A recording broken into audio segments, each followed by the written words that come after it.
Hello everyone. आज हम next topic start करेंगे, दैट इज़ डेप्रिसिएशन।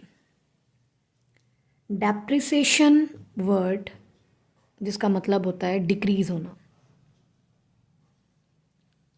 मैंने कुछ चीज़ें कवर करी हैं यहाँ पे, मीनिंग, मेथड्स, और इस वीडियो में मैं आप लोगों को इसका एक मेथड है, स्ट्रेट लाइन मेथड, जिसको SLM बोलते हैं, उसके न्यूमेरिकल्स कवर किए हैं।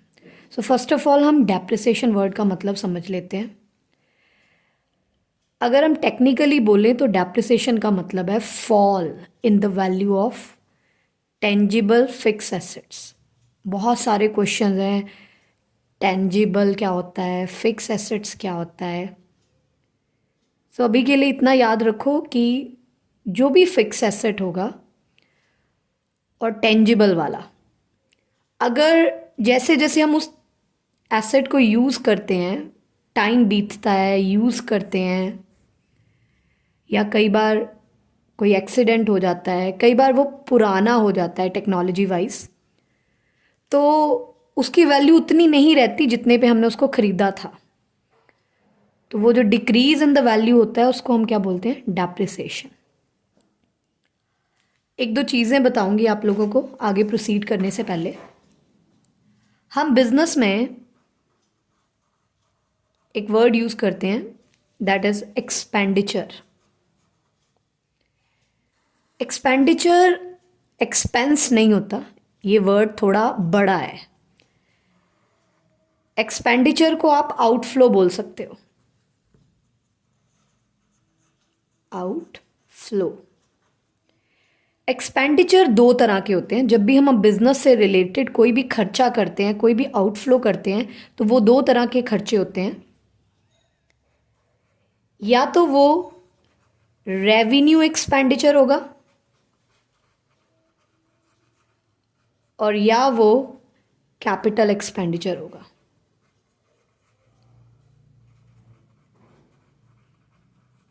रेवेन्यू एक्सपेंडिचर वो खर्चे होंगे, वो आउटफ्लोज होंगी, R for revenue, R for regular, जो बिजनेस में रेगुलरली करने पड़ेंगे बिजनेस को चलाने के लिए। फॉर एग्जाम्पल, हमें सैलरीज देनी पड़ती हैं अपने एम्प्लॉयज़ को, हमारा टेलीफोन का बिल आता रहता है, हमें इंश्योरेंस करवानी पड़ती है। ये सब खर्चे रेवेन्यू हैं, रेगुलर हैं। कुछ खर्चे ऐसे होते हैं, कुछ आउटफ्लोज ऐसे होते हैं जो कि एक बार हम करते हैं बट बेनिफिट उसका मिलता है लंबे समय तक, विच आर प्रोवाइड बेनिफिट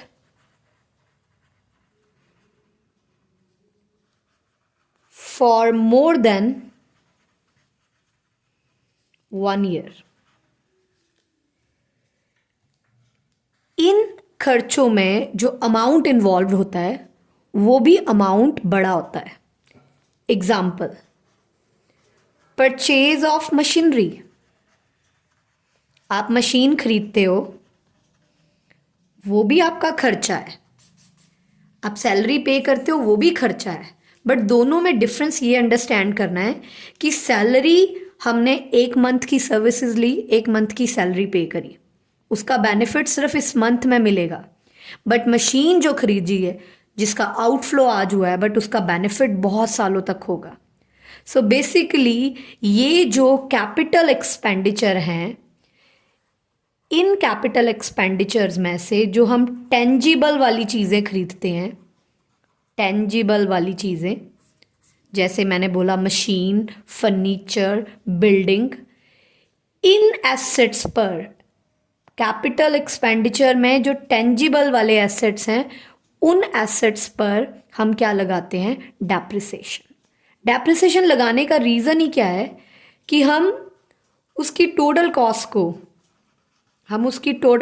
को प्रॉफिट एंड लॉस में एक बार में नहीं डाल सकते। हम धीरे धीरे in the form of depreciation उसको डालेंगे। ठीक है। सो डेप्रिसिएशन का मतलब है fall in the value of tangible fixed assets क्यों लगती है डेप्रिसिएशन? जैसे जैसे हम किसी एसेट को यूज़ करते हैं या उसका टाइम बीतता जाता है या टेक्नोलॉजी वाइज वो आउटडेटेड हो जाता है, या एक वर्ड यूज़ करते हैं ऑब्सोलेट। इसका मतलब भी यही होता है कि कोई चीज़ है वो नई चीज़ के आने के कारण पुरानी चीज़ अब उतनी यूज़फुल नहीं रही या उसकी वैल्यू नहीं रही, या कई बार एक्सीडेंट होने के बाद वो चीज़ की वैल्यू कम हो जाती है। Another way to define depreciation is it is continuing। आप कोई चीज़ लेते हो, आप उसको यूज़ करते हो, सिर्फ तभी डेप्रिसिएशन नहीं लगती। It's a gradual fall, it's a continuing fall. ये लगातार होता रहेगा, टाइम के कारण भी होता रहेगा। ठीक है। सो इसके बाद नेक्स्ट चीज़ है प्रैक्टिकली में कि हम डेप्रिसिएशन की अकाउंटिंग, हम डेप्रिसिएशन की एंट्रीज कैसे डालते हैं। बहुत कम लोग इस चीज़ को फोकस करते हैं, बट हमारे थ्योरेटिकल कंसेप्ट में लिखा हुआ है कि हमारे पास 2 मेथड्स होते हैं। जो लोग फाउंडेशन वगैरह कर रहे हैं, सीए फाउंडेशन वगैरह, उन लोगों के काम सेकंड मेथड भी बहुत इंपॉर्टेंट है। बट अदर देन दैट, +1 या बीकॉम किसी भी क्लास में ये चैप्टर आएगा तो वहाँ पे ज़्यादातर इस मेथड ऑफ रिकॉर्डिंग को फॉलो किया जाता है। ये दोनों मेथड हैं क्या?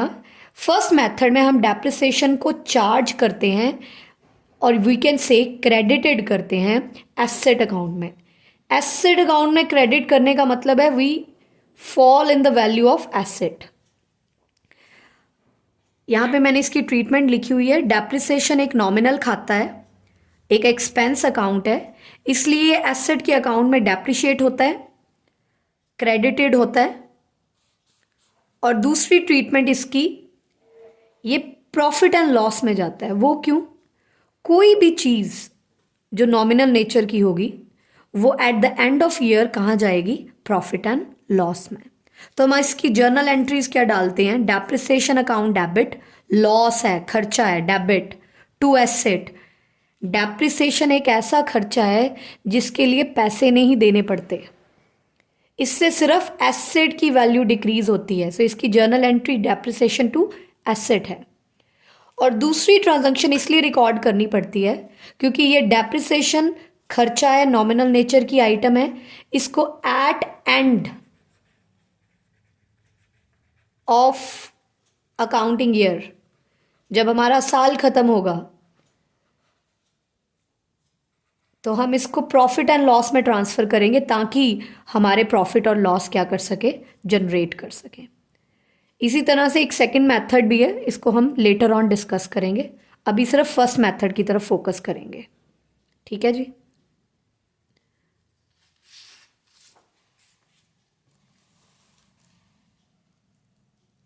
नेक्स्ट, प्रैक्टिकली जब हम बात करते हैं डेप्रिसिएशन कैसे डालें।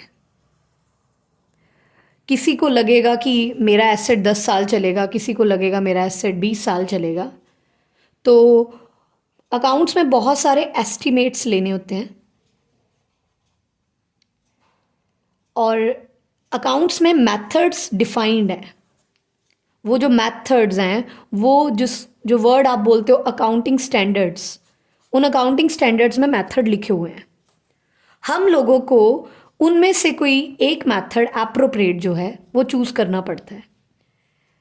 मेन हमारे पास 2 मेथड्स हैं। एक स्ट्रेट लाइन मेथड, जिसको शॉर्ट में SLM बोलते हैं, स्ट्रेट लाइन मेथड। इसके अनदर नेम है फिक्स्ड इंस्टॉलमेंट मेथड या फिक्स्ड परसेंटेज मेथड। इसको ओरिजिनल कॉस्ट मेथड भी बोलते हैं। अभी प्रैक्टिकली तुम्हें बताऊंगी इसका नाम स्ट्रेट लाइन मेथड या फिक्स्ड इंस्टॉलमेंट या ओरिजिनल कॉस्ट क्यों है। और दूसरे मेथड का नाम है रिटन डाउन वैल्यू मेथड, जिसको डिमिनिशिंग या रिड्यूसिंग भी बोलते हैं। और इस मेथड का शॉर्ट नेम है WDV मेथड। इस वीडियो में हमने स्ट्रेट लाइन मेथड को फोकस करना है, WDV मेथड को फोकस नहीं करेंगे। यहाँ पे मैंने इसके बारे में थोड़ा सा बताया हुआ है, वो चीज़ मैं आपको कवर करवाऊंगी। पर पहले SLM मेथड को हम नोटिस करेंगे। हमारे पास प्रैक्टिकली 2 तरह के न्यूमेरिकल्स आ सकते हैं। सिचुएशन 1, जब हमें एसेट की कॉस्ट दी होगी, व्हाट इज कॉस्ट? कॉस्ट का मतलब सिर्फ परचेज प्राइस नहीं होता। कॉस्ट वर्ड परचेज से बहुत बड़ा है। कॉस्ट में परचेज प्राइस प्लस बहुत सारे एक्सपेंसेस हैं, वो हम कवर करते हैं। बट कौन से एक्सपेंसेस? वो खर्चे जो ऑन परचेज हो, जैसे मशीन को लाने के लिए किराया देना पड़ा, या इंस्टॉलेशन ऑफ एसेट, एसेट को इंस्टॉल करने से रिलेटेड हो, परचेज करने से रिलेटेड, इंस्टॉल करने से रिलेटेड, वो एसेट्स, वो एक्सपेंसेस भी एसेट की कॉस्ट का पार्ट होंगे। ठीक है, सो कॉस्ट गिवन होगी हमें। Then the second word is residual value, जिसको स्क्रैप वैल्यू भी बोलते हैं। रेजिडुअल वैल्यू और लाइफ, ये दो चीजें मैनेजमेंट की एस्टिमेशन होती है। वो अंदाजा लगाते हैं कि मेरा एसेट कितने साल चलेगा, जब at the end of its life वो कितने का बिकेगा। अगर हमें ये तीन चीजें क्वेश्चन में गिवन है, कॉस्ट, रिलाइजेबल वैल्यू और लाइफ, देन हम डेप्रिसिएशन कैलकुलेट करेंगे एक फॉर्मूले की मदद से, that is C minus S divided by N. Cost minus scrap value या so the depreciation formula is cost minus realizable value divided by life। इस फॉर्मूले की हेल्प से जो डेप्रिसिएशन निकल के आएगी वो डेप्रिसिएशन पर एनम होगी, एक साल की। सेकेंड सिचुएशन हमारे पास होगी जब सिंपली हमें रेट ऑफ डेप्रिसिएशन गिवन होगा क्वेश्चन में। मैंने फर्स्ट सिचुएशन की एक छोटी सी एग्जांपल कवर करी है यहाँ पे। जब मैंने एक मशीन खरीदी है 7,40,000 की और उसके ऊपर 60,000 के खर्चे करें इंस्टॉलेशन के। अभी मैंने आपको क्लियर किया था कि कॉस्ट वर्ड का मतलब सिर्फ परचेज प्राइस नहीं होता, इंस्टॉलेशन एक्सपेंसेस भी कॉस्ट का पार्ट होते हैं। सो हमें ये मशीन 8 लाख की पड़ी और मुझे लगता है कि ये 5वें साल के एंड में 40,000 की बिक जाएगी, दैट इज़ रिलाइजेबल वैल्यू। और मैंने अंदाज़ा लगाया कि इसकी लाइफ है 5 साल। इस बेसिस पे मैंने using this formula C minus S divide by an annual depreciation calculate करी 1,52,000। एनुअल डेप्रिसिएशन का मतलब अब मैं 5 साल 1,52,000 1,52,000 1,52,000 ऐसे चार्ज करूंगी और अपने इस खर्चे को धीरे धीरे प्रॉफिट एंड लॉस में डालूंगी। ठीक है, नेक्स्ट हम लोग एक प्रॉपर क्वेश्चन लेंगे, जिस क्वेश्चन पे एप्लीकेशन करेंगे कि प्रैक्टिकली इस चैप्टर के न्यूमेरिकल सॉल्व कैसे करते हैं। ये क्वेश्चन आपके सामने है। इस क्वेश्चन में मैंने 1 अप्रैल 2016 को एक मशीन खरीदी है 3 लाख की, फिर 1 अक्टूबर 2017 को एक और मशीन खरीदी है 1.5 लाख की, फिर 1 अक्टूबर 2017 को जो मैंने 1 अप्रैल को खरीदी थी मशीन, फर्स्ट मशीन, वो बेच दी क्योंकि वो आउटडेटेड होगी, वो ऑब्सोलेट होगी। फिर 1 अक्टूबर 2017 को मैंने एक नई मशीन खरीदी 3,75,000 की, और जो पुरानी मशीन थी दूसरी 1 अक्टूबर 2016 वाली, वो बेच दी। अब इसको न्यूमेरिकली कैसे सॉल्व करना है, मैंने इसके 3 सिचुएशंस ड्रॉ करी हैं। पहली सिचुएशन में सिर्फ हम लोग कंसीडर करेंगे कि हमारे पास सिर्फ ये फर्स्ट मशीन है, हमने कोई और मशीन नहीं खरीदी, हमारे पास सिर्फ ये फर्स्ट मशीन है। हम इस सिचुएशन में कैसे डेप्रिसिएशन कैलकुलेट करते हैं, कैसे बैलेंस निकालते हैं, इन चीज़ों को समझेंगे। ठीक है, सबसे इंपॉर्टेंट चीज़ क्वेश्चन में हमें ढूंढना पड़ेगा rate of depreciation, that is 10%। Original cost, original cost मतलब स्ट्रेट लाइन मेथड। और दूसरी चीज़ हमारा ईयर कब क्लोज होता है। अब हम लोग प्रैक्टिकली इस क्वेश्चन में से सिचुएशन नंबर 1 क्लियर करेंगे। जब हम लोग सिर्फ वन मशीन, जो ये पहली मशीन है 1 अप्रैल वाली, इसको कंसीडर करेंगे, ठीक है। जैसे कि तुम्हें मैंने बताया कि द डेट जिस दिन हमने फर्स्ट मशीन परचेज करी, उससे लेके हमारा फर्स्ट ईयर एंड 31 मार्च 2017 बनेगा। इस तरह से हर साल 31 मार्च 2018-19 को हमारा ईयर एंड होगा। जब ईयर एंड होता है तो हमें डेप्रिसिएशन खुद कैलकुलेट करनी पड़ती है और हमें बैलेंस निकालना पड़ता है। डेप्रिसिएशन की कैलकुलेशन डिपेंड करेगी मेथड के ऊपर, जो अभी हम सीखेंगे। बैलेंस वर्ड का मतलब क्या होता है? मैंने कोई एसेट खरीदा 3 लाख का, उसके ऊपर 10% के हिसाब से 30,000 अगर डेप्रिसिएशन लगी, तो जो हमारे पास बचा 3 लाख में से 30,000 माइनस करके 2,70,000, इसको हम बैलेंस वर्ड बोलते हैं।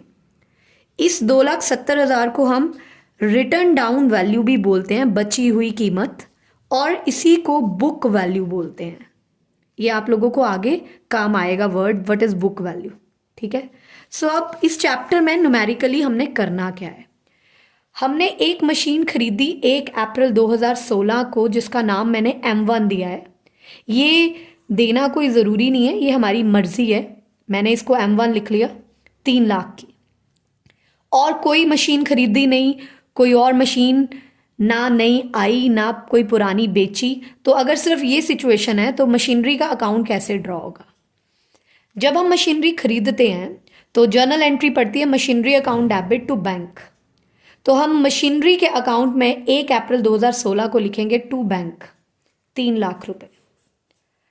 अब 1 अप्रैल 2016 को साल शुरू हुआ और 31 मार्च 2017 को हमारा साल खत्म होगा। सबसे पहली चीज आपने अंडरस्टैंड करनी है, यूज। ये मशीन जो हमने पहली खरीदी है, ये कितने महीने यूज हुई? ये 1 अप्रैल से 31 मार्च तक पूरे 12 महीने यूज हुई है, फुल ईयर। सो पहले साल जब इसके ऊपर हम डेप्रिसिएशन कैलकुलेट करेंगे, डेप्रिसिएशन की जर्नल एंट्री क्या होती थी? Depreciation account debit to machinery. So machinery के अकाउंट में लिखेंगे by depreciation. Straight line method में ऑलवेज हम जो अपनी डेप्रिसिएशन है वो 3 लाख ओरिजिनल कॉस्ट पे कैलकुलेट करेंगे, हमेशा 3 लाख पे। आप आगे भी देख सकते हो, दूसरे साल में भी 3 लाख पे, तीसरे साल में भी 3 लाख के। इनटू 10% करेंगे रेट, इनटू कितने महीने यूज हुई? 1 अप्रैल से 31 मार्च तक ये पूरे 12 महीने यूज हुई। सो फर्स्ट ईयर की डेप्रिसिएशन कितनी आ गई? 30,000। फिर 31 मार्च को हमें बैलेंस कैलकुलेट करना पड़ेगा। बैलेंस कैलकुलेट 3 लाख में से 30,000 कम हो गए तो हमारा बैलेंस कितना बच गया? 2,70,000। इसी को बैलेंस बोलते हैं, इसी को रिटर्न डाउन वैल्यू बोलते हैं, इसी को बुक वैल्यू बोलते हैं। बैलेंस शीट में हम इस एसेट्स को 2,70,000 पे दिखाएंगे क्लोजिंग बैलेंस शीट में। अगला साल, इस चैप्टर की खास बात क्या है, इसमें कोई भी लेजर बनेगा तो वो लगातार 3-4 सालों का ड्रॉ करेंगे हम। पिछले साल का जो बैलेंस है वो अगले साल में जाके ब्रॉड डाउन ओपनिंग बैलेंस बन जाएगा। To balance brought down 2,70,000। फिर हमने कोई मशीन नहीं खरीदी, फिर साल का एंड आ गया 31 मार्च, उस दिन दोबारा डेप्रिसिएशन लगेगी। Again focus on the method. Method is straight line method, original cost method. So 3 lakh पे 10%, अगेन फुल ईयर यूज करी, 30,000 depreciation, and the balance is 2,70,000 minus 30,000, 240। Next year ये 240 ब्रॉड डाउन हो जाएगा। फिर डेप्रिसिएशन 3 लाख पे ही लगेगी, पूरे 12 महीने यूज हुआ 30,000, और बैलेंस 2,10,000। इस तरह से ये अकाउंट लगातार चलता रहेगा। ये हमारी फर्स्ट सिचुएशन थी जब हमने सिर्फ एक मशीन परचेज करी थी। अब सिचुएशन नंबर 2। सिचुएशन नंबर 2 में मैंने उसी सेम क्वेश्चन में से जहां जहां पे परचेजेस थी उनको कंसीडर करा है। All purchases. 1 अप्रैल को मैंने परचेज करी 3 लाख की। 1 अक्टूबर 2016 को मैंने फिर परचेज करी 1.5 लाख की। ये डेट नहीं कंसीडर करूंगी क्योंकि इस दिन सेल हुई है। फिर 1 अक्टूबर 2018 को फिर मैंने परचेज करी 3,75,000 की। सो 1 2 3 मैंने 3 मशीनें खरीदी। अब जैसे जैसे क्वेश्चन थोड़ा टेक्निकल होगा, हम हमेशा पहले डायग्राम ड्रॉ करेंगे। डायग्राम कैसे ड्रॉ करेंगे? सबसे पहली मशीन हमने 1 अप्रैल को खरीदी 2017 में। हमारा पहला साल 31 मार्च 2018 को ख़त्म होगा। दूसरा साल 31 मार्च 2019 को ख़त्म होगा। 2016 को खरीदी थी पहली, 2017 पहला साल का ईयर एंड होगा और 2018 दूसरे का होगा और 31 मार्च 2019 तीसरे का साल होगा। अब हम इस डायग्राम में ड्रॉ करेंगे अपनी परचेजेस। सबसे पहली परचेज M1 हमने 1 अप्रैल को परचेज करी थी 3 लाख की। फिर नेक्स्ट परचेज भी मेरी इसी साल में 1 अक्टूबर 2016 में ही M2 परचेज करी मैंने 1.5 लाख की। M1 M2।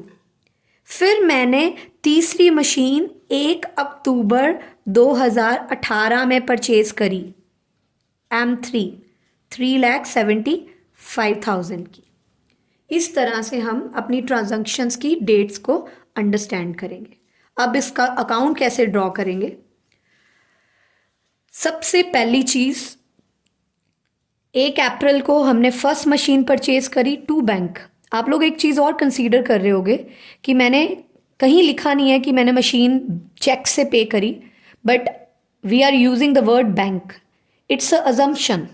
हम मानते हैं कि जब भी कोई बड़े बिजनेस कोई मशीन्स परचेज करते हैं तो नॉर्मली वो ट्रांजैक्शंस वो बाय बैंक ही करते हैं, बाय चेक ही करते हैं। सो फर्स्ट मशीन 1 अप्रैल को खरीदी टू बैंक 3 लाख की। फिर सेम उसी साल 1 अक्टूबर को सेकंड मशीन खरीदी टू बैंक 1.5 लाख की। अब 31 मार्च 2017 आएगी जिस दिन हमें खुद को डेप्रिसिएशन कैलकुलेट करनी है। अब यहाँ पे थोड़ा सा फोकस करना। जो फर्स्ट मशीन है M1 वो मैंने 1 अप्रैल को खरीदी और 31 मार्च तक यूज़ करी। वो तो पूरा साल यूज़ हुई, उस पर पूरे साल की 30,000 डेप्रिसिएशन लग गई। पर जो M2 थी वो मैंने 1 अक्टूबर को खरीदी थी। हमेशा यूज़ डेप्रिसिएशन किस चीज़ की लगती है? यूज़ की। 1 अक्टूबर से लेके 31 मार्च तक, October November December Jan Feb March 6 months use करी तो 1.5 लाख वाली पे कितने महीने की डेप्रिसिएशन लगी? 6 महीनों की 7500। Total depreciation 37,500। अब बैलेंस कैसे निकालेंगे? पहली मशीन 3 लाख की थी, उसके ऊपर 30,000 डेप्रिसिएशन लगी, उसका बैलेंस 270 है। दूसरी मशीन 1,50,000 की थी, उस पर 7,500 डेप्रिसिएशन लगी, उसका बैलेंस 142,500 है। बाहर हमेशा हम प्रेफर करेंगे टोटल लिखना, अंदर सब टोटल्स। अगले साल हम इसको ब्रॉड डाउन करेंगे। सेकेंड ईयर में हमने कोई नई मशीन नहीं परचेज करी। ये आपका डायग्राम रहा। फर्स्ट ईयर में हमने 2 मशीनें परचेज करी थी, सेकेंड ईयर में कोई नई मशीन नहीं खरीदी, फिर हमने थर्ड ईयर में परचेज करी थी। सो सेकेंड ईयर में हमने पिछला बैलेंस ब्रॉड डाउन किया और साल में कोई ट्रांजैक्शन नहीं हुई, सीधा हम 31 मार्च 2018 पे आ गए। 31 मार्च 2018 को हमें डेप्रिसिएशन कैलकुलेट करनी पड़ती है। डेप्रिसिएशन कैलकुलेट करने का रूल, ओरिजिनल कॉस्ट M1 कितने पे परचेज करी थी? 3 लाख के। कितने महीने यूज हुई? पूरा साल। 3 लाख पे 10% 30,000। M2 कितने पे परचेज करी थी? 1.5 लाख पे। वो भी इस बार पूरा साल यूज हुई है, उस पे 15,000 depreciation, total depreciation 45,000। Again balance निकालेंगे। बैलेंस कैसे निकलेगा? ब्रॉड डाउन में से, ओपनिंग बैलेंस में से इस साल की डेप्रिसिएशन माइनस होगी 2,70,000 की M1 बची थी, उस पर 30,000 और डेप्रिसिएशन लगी, 240 उसका बैलेंस बचा।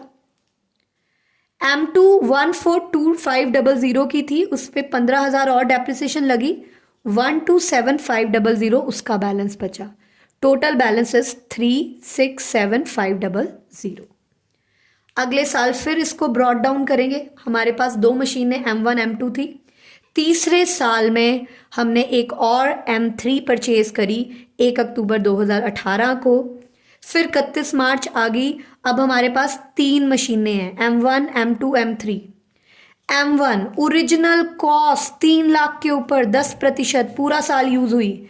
M2 ओरिजिनल कॉस्ट 1.5 लाख के ऊपर 10% 15,000 डेप्रिसिएशन लगाई। बट जो M3 है जो अभी खरीदी है 1 अक्टूबर को, वो सिर्फ 6 मंथ यूज हुई, 1 अक्टूबर से 31 मार्च तक। उसके ऊपर 6 मंथ्स की डेप्रिसिएशन लगेगी। देन हम बैलेंसेस कैलकुलेट करेंगे सिंपली ओपनिंग बैलेंस में से डेप्रिसिएशन माइनस करके। So this is the second situation. अब हम लोग थर्ड सिचुएशन कैप्चर करेंगे। थर्ड सिचुएशन मतलब जिसमें हम ये पूरा क्वेश्चन जो है ये अप्लाई करेंगे। अगेन मैं आपको एक बार डायग्राम ड्रॉ करके बताती हूँ इसका।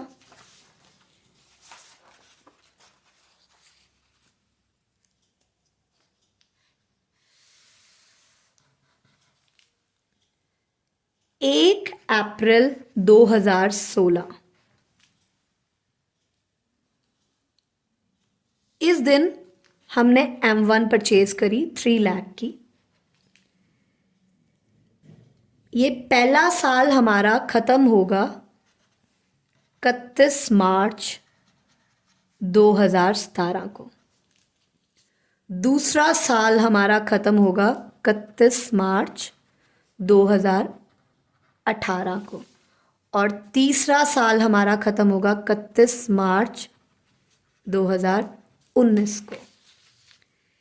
1 अप्रैल को मैंने M1 परचेज करी 3 लाख की।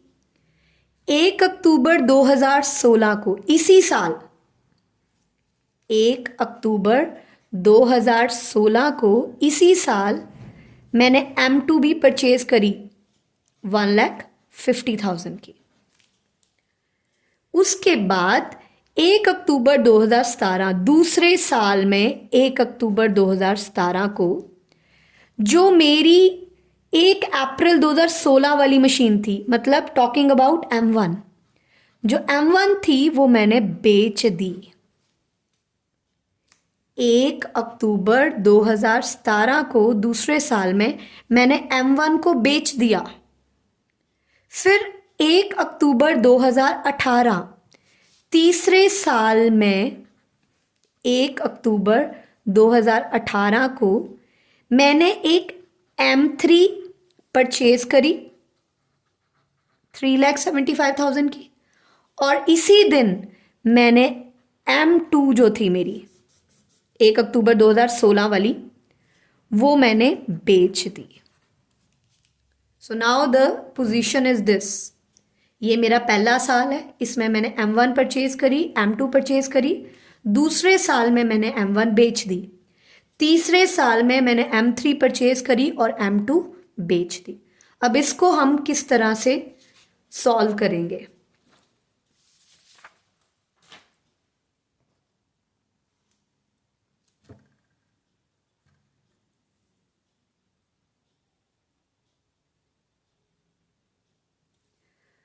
स्टार्ट करते हैं।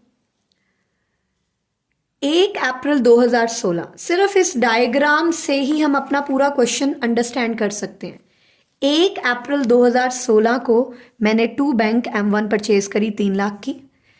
इसी साल 1 अक्टूबर 2016 को मैंने M2 परचेज करी 1.5 लाख की। पहले साल का सेम वैसे ही 31 मार्च को डेप्रिसिएशन लगाई मैंने 3 लाख, इस पे 7,500 क्योंकि ये 6 मंथ यूज हुई। मैंने बैलेंस निकाला 3 लाख में से 30,000 माइनस करके 270, 150 में से 7,500 माइनस करके 142,500। अब दूसरा साल आ गया जब हमने ब्रॉड डाउन किए। अब दूसरे साल में सबसे इंपॉर्टेंट पॉइंट, इस दूसरे साल में मैंने M1 को बेचना है। किस दिन बेचना है? 1 अक्टूबर को। कोई नई परचेज नहीं करी बट बेचनी है। अब पहली बार हम लोग समझने लगे हैं कि जब भी कोई एसेट सोल्ड होगा तो हम क्या करेंगे। एसेट जब सोल्ड होगा तो हम लोगों को एक वर्किंग नोट बनाना पड़ेगा, जिस वर्किंग नोट में हम उस एसेट का प्रॉफिट लॉस निकालेंगे। ठीक है। जब एसेट बिकेगा एंट्री बाय वाली साइड पड़ेगी, पैसे आएंगे बाय बैंक। 1 अक्टूबर 2017 को मैंने M1 बेच दी। कितने पे बेची? 1,35,000 की बेच दी। ये कहाँ पे लिखा हुआ है?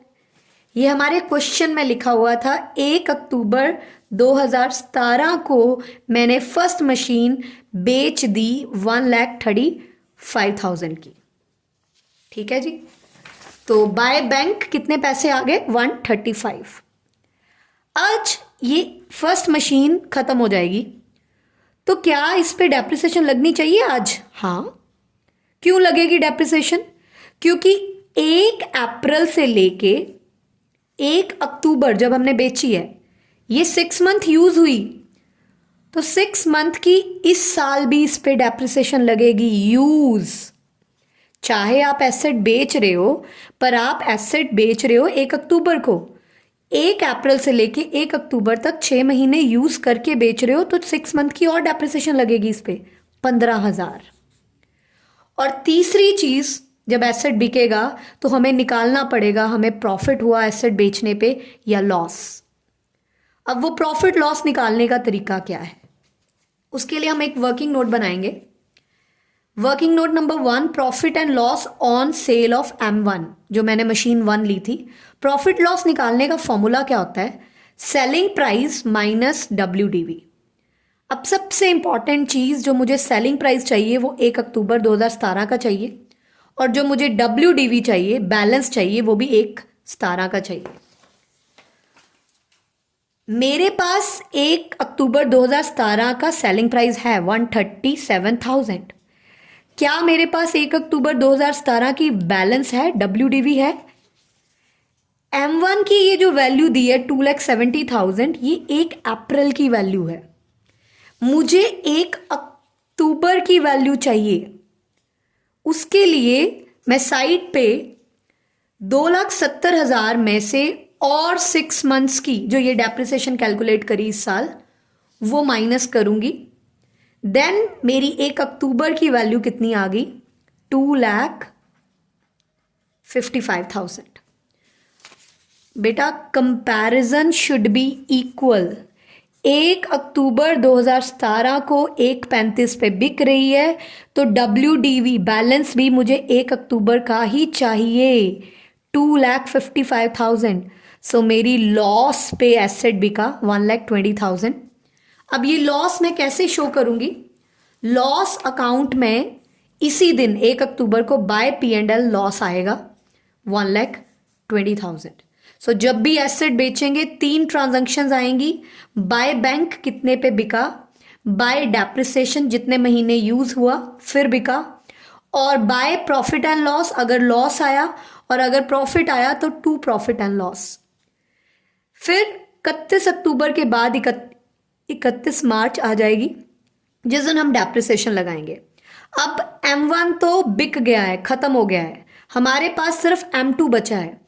M2 की ओरिजिनल कॉस्ट थी 1.5 लाख रुपया, उसके ऊपर पूरे साल की डेप्रिसिएशन 15,000, और बैलेंस भी सिर्फ M2 का ही निकलेगा। 142500 में से 15,000 और डेप्रिसिएशन लगी, सो बैलेंस आ गया 127500। अब हमारा लास्ट ईयर है, 3rd ईयर, जिसमें हमारे पास, this is the 3rd year, जिसमें हमारे पास M2 बची हुई है और एक हम M3 खरीद रहे हैं और M2 को बेच रहे हैं। तो सबसे पहले हम ब्रॉट डाउन करेंगे पिछले साल का बैलेंस M2। फिर 1 अक्टूबर को हमने M3 परचेज करी टू बैंक 3,75,000। इसी 1 अक्टूबर को हमने M2 को बेच दिया। अब जब सेल होगी तो फिर से बाय बैंक कितने पे बेची, ये क्वेश्चन में गिवन होगा। क्वेश्चन में गिवन है कि जो मेरी 1 अक्टूबर 2016 वाली मशीन थी वो 1,27,500 पे सोल्ड होगी, 1,27,500 पे। सो बाय बैंक 1,27,500।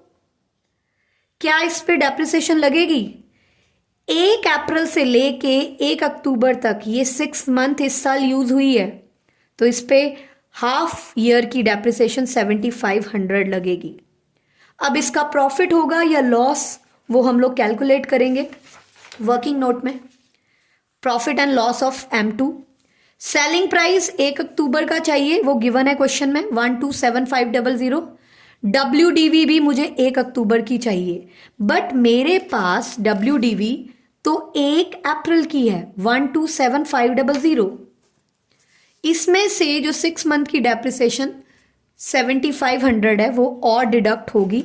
सो मेरा बैलेंस 120 रह गया। 1,20,000 वाली चीज़ 1,27,500 पे बिकी, इसको बेचने पे मुझे प्रॉफिट हुआ 7,500 का।